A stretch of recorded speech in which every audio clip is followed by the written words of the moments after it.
and let us all do we can to build a better future.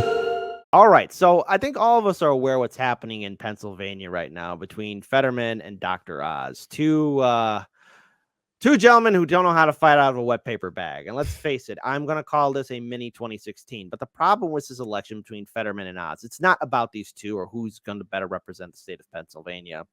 It's more or less on how mainstream media has been presenting this election. And MSDNC decided to do a little, I guess, their own perspective, as well as a few other media outlets decided to do their perspective on how this election will play out, voting for the lesser of two evils, the dismissal of third parties. So I'll pull up this first video from Case Study QB. Again, be sure to follow him because he's wrongly being censored on social media.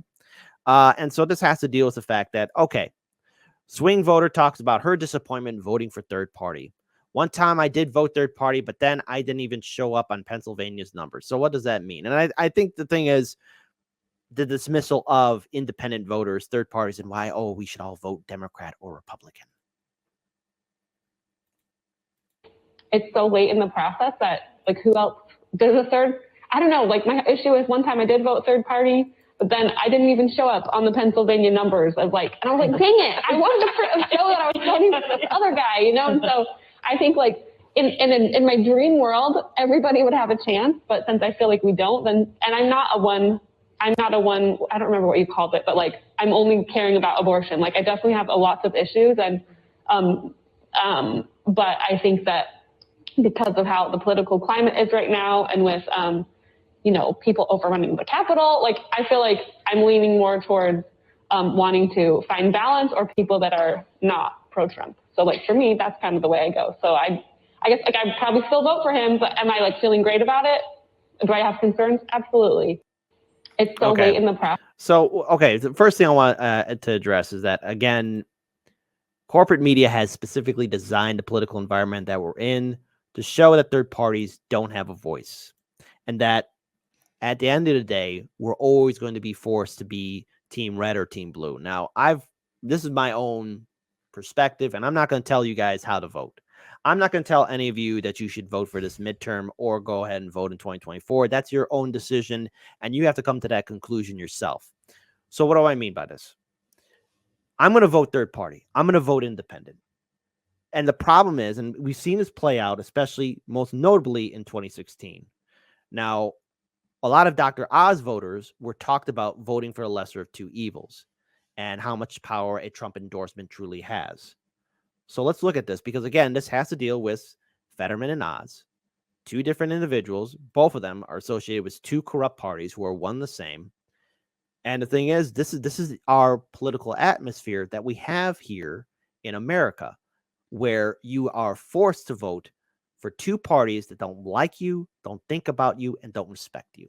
I hear so many negative things about him, about Turkey, about him not really having a home here. If you don't live here, well, then how can you represent the people that are from here? And I mean, me and my husband have had this conversation, and I think I'm picking the worst of two evils. What else is new? We've done that forever. Did anyone vote for Dr. Oz in the Republican primary here? I don't know. But now, who has decided they're going to vote for Dr. Oz for sure on Election Day? Lesser of two evils. It really is.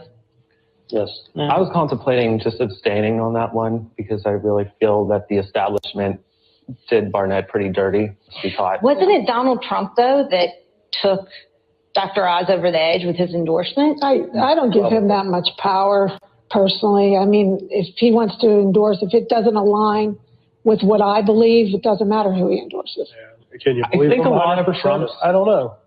He's good at being in front of a camera. But he sounds good, and if he sticks to what he says, then yeah, that's all we can ask for. So you don't feel he's from Pennsylvania? Is that the hesitation? Well, I don't feel like Philadelphia's from Pennsylvania either. I get that same feeling. Okay, so real quick, and I want to have this discussion about it. Okay, you have voters there. Clearly, they voted for Trump. And you're getting their perspective. And the thing is, I want to hear what they're going to say. I want to hear what these Trump voters are going to talk about. because they're saying, oh no, Trump's voice or support for Oz has nothing to do with it. I'm not going to give him too much power for that.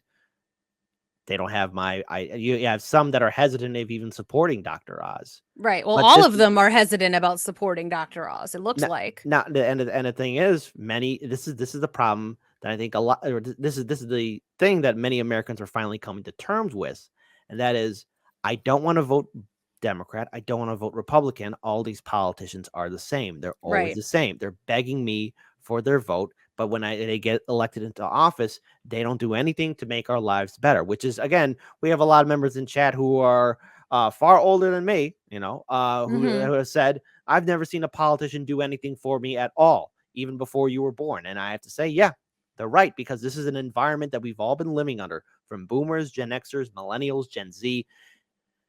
And why is this starting to happen? It's because we're trained like animals to vote red or blue. We're forced by the media to choose a side. And people are tired of picking the sides. People are tired of voting for one group over the other, and nothing fundamentally changes.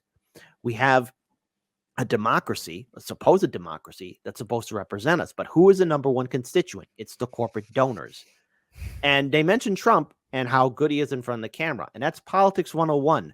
Look, you don't have to like Trump. You don't have to like any of these politicians. But if they can command a crowd, if they can go on social media and get their people to turn out, and if they are able to make their presence seen in the media, be it on the newspapers, on the internet, on television, on cable news, that's power. And that's, again, what's needed to get even the bare minimum of turnout, just so that your candidate or your campaign can effectively win. Lauren, your thoughts?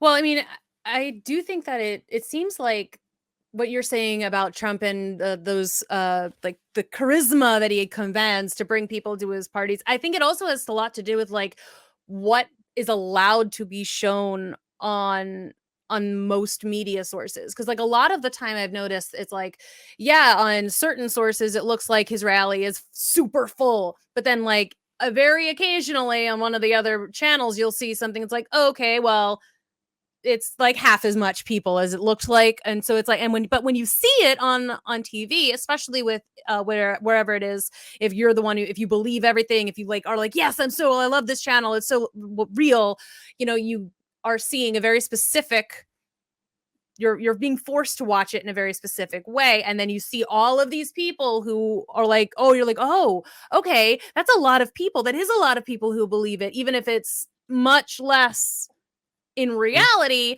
Numbers and like what you see on screen, it does matter, and it does, affect your viewing and how you are making your decisions. And so again, I really wish that there was an actual, even if it was just one mainstream media source that was actually just trying to show, just I'm not telling a story.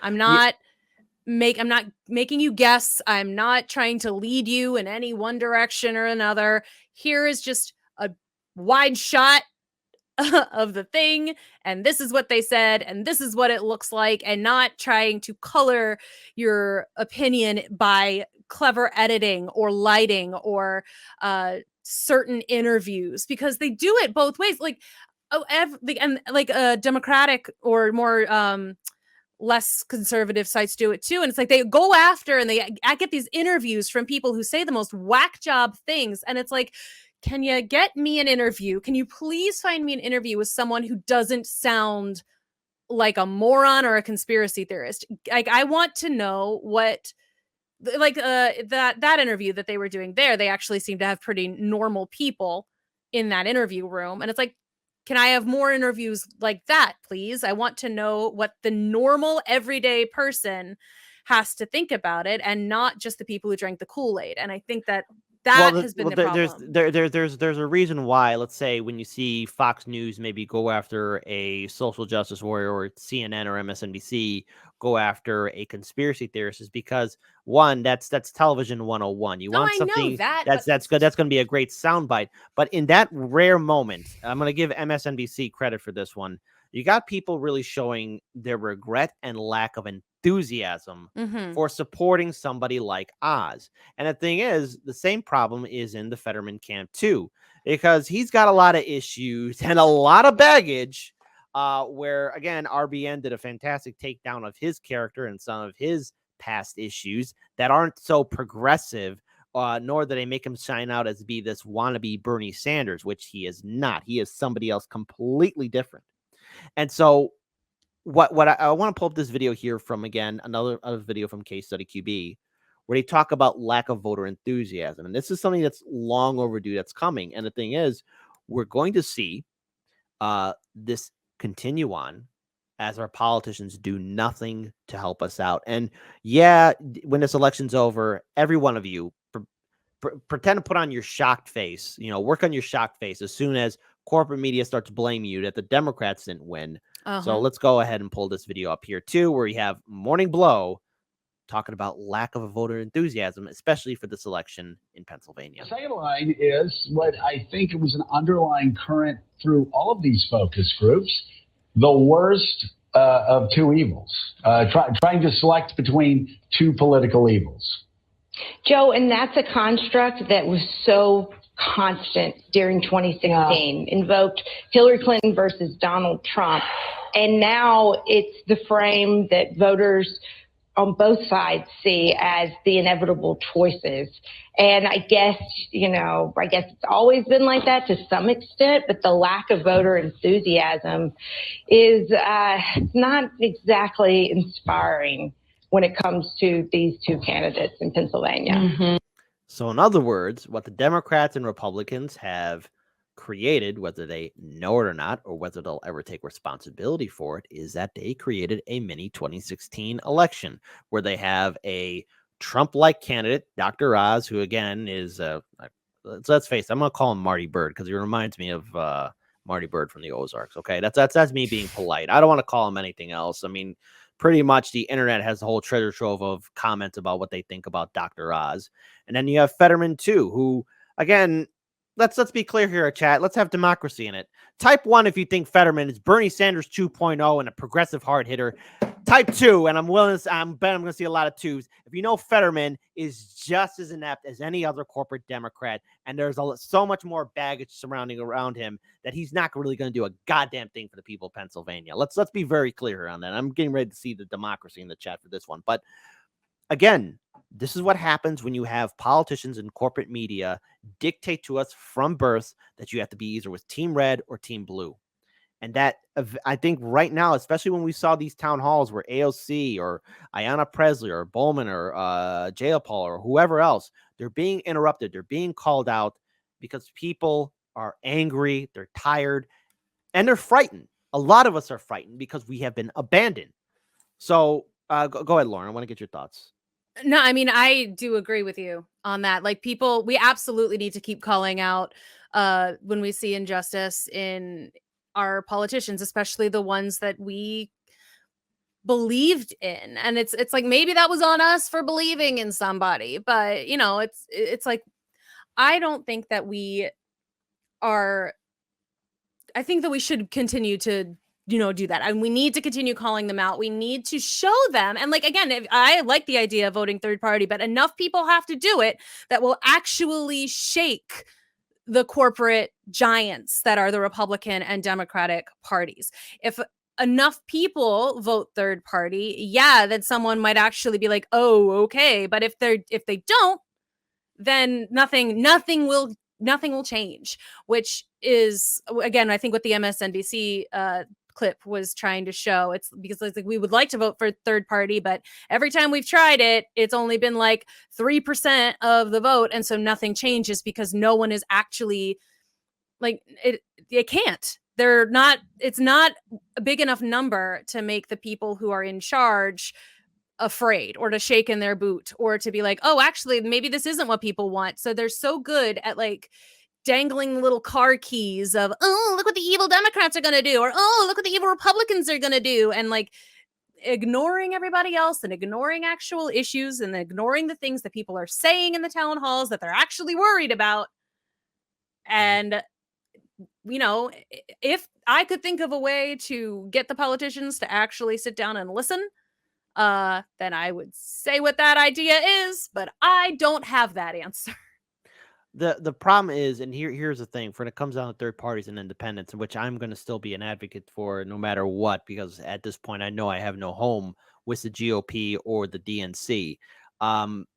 The system did everything it could right now to prohibit us from actually seeing an effective third party. Now, we've seen third parties rise up in this country, but we've also seen the same two-party eventually co-op and take them over or take their ideas away. Mm-hmm. That's what we see all the time when it comes down to this institution. So what I want to say is that this should not. I know that all of you are burnt out by electoral politics. So whether you choose to vote this election cycle or not, that's your choice. I'm still going to keep on being consistent with supporting third parties. And because I live in a ballot initiative state, I'm going to support ballot initiatives.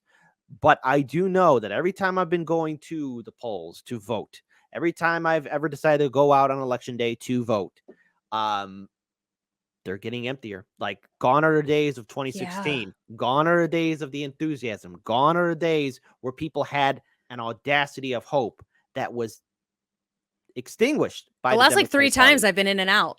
Yeah, it's like, and again 20 minutes. I'm like, okay. I was expecting a line. And the thing is, there will not be a line. There will not be any kind of enthusiasm.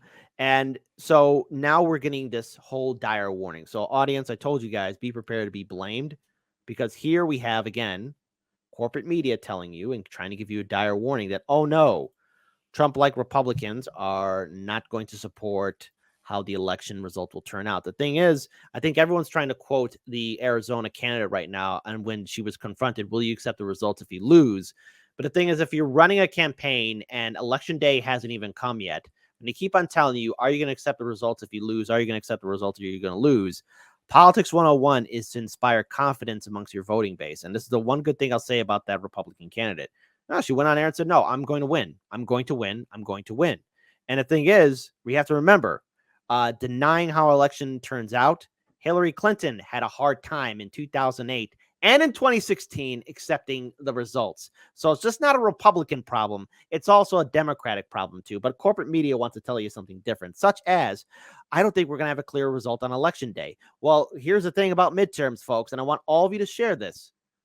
They're always low turnouts because, well, people don't care about midterms. Where are we, really? What do you think happens in November at this rate? I want to relate this back exactly 2 years ago, because it was 2 years ago next week that you had me on the show, and I said that Trump on election night would be leading.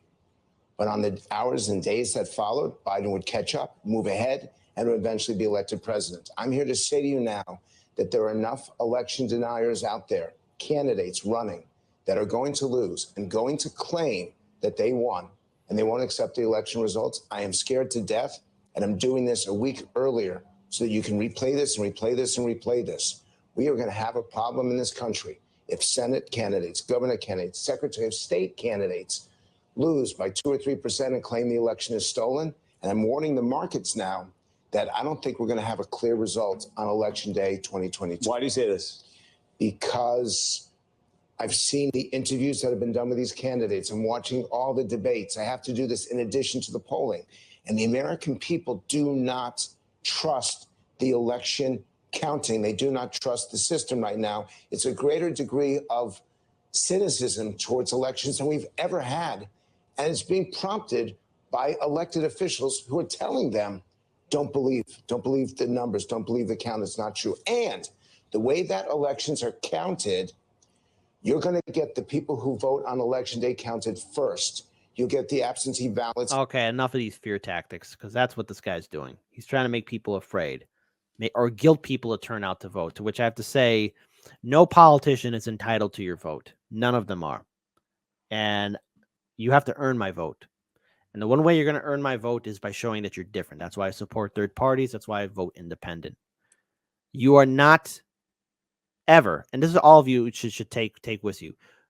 You should never feel guilty about not being loyal to a politician. You should never be shamed by anyone wagging their finger at you, telling you, oh, you should have voted this way or that way. If these political parties wanted to inspire confidence in you, then they need to have follow through. That's the key word. Follow through. What happened under this Democratic administration, under the Biden-Harris presidency? Roe v. Wade died. They had a month and a half to codify Roe v. Wade with that leaked memo. What's the excuse? Where was it at? They could have done something about forced to vote. They could have done something with the March for Medicare for All, general strike, UBI, raising the minimum wage. They could have done so much more, but they didn't. And I get that politics can be confusing and there's a lot of red tape here and there, but it's just excuse after excuse after excuse. And what does corporate media do? They want to make you feel bad, and they want to empower people to also make you feel bad because you didn't vote for their favorite team. You're not beholden to a politician, and they don't deserve your vote. They have to work for it because they don't like you, they don't think about you, and they don't respect you. And hopefully, maybe this midterm will be the lowest turnout in American history, because has anyone really been inspired what we're seeing in Washington, D.C., or who we get elected? The answer is no. Why? Because all the politicians in the Democratic and Republican Party are doing insider trading. So while all of you are facing real poverty, while all of you are being evicted from your homes, while all of you are seeing small businesses or your small business suffer, these politicians have gold-plated health care, six-figure salary, connection to lobby groups, and other wonderful social benefits, plus access to help out their nearest and dearest get into positions of power. You don't owe them a goddamn thing. Lauren, I'll give you the final word. I mean, yeah, you're right. We do not owe them anything. And if anything, they should owe us. And if everyone votes third party, great. Because that would, I think, the more people, we need more people to do it, or at least to to vote only on the ballot initiatives or to only vote on very specific things, because that would hopefully get certain people to see that they don't actually have the base that they thought they did. Like, we have to remind politicians that, they are there because we allowed it to happen that way. Like, we have more power than we think we do, but you do have to get out of your box first. And you have to be willing to shake the foundation. You have to be willing to kick some chair legs out from under people, because, we have to make them see that we still give a crap what happens in this country. And again, I still think term limits would solve so many problems. If we had actual real term limits in Congress, in the Senate, in the Supreme Court, we could actually see real change happen in this country, because the politicians who are in those positions wouldn't only be concerned about getting reelected, which is what they are. So every single time there's a new big thing, they can just wave out their little oh, well, if you vote for us, then they'll lose. It's like, instead of focusing on that, maybe we could actually get some things changed. So we can't do term limits because they're the ones who get to vote on that, and that's never going to be a thing that they vote on. So if we vote third party, show them that, I was like, well, fine, we don't like the way you're doing things, we'll bring somebody new in. And it needs to be somebody new, and not just, Uncle Greg on the other side of the aisle there. I think, Ryan B., I'm going to give you the final word. Yes, term limits, no buddy, no lifetime appointments. There you go. And I think that's a perfect way to end that segment.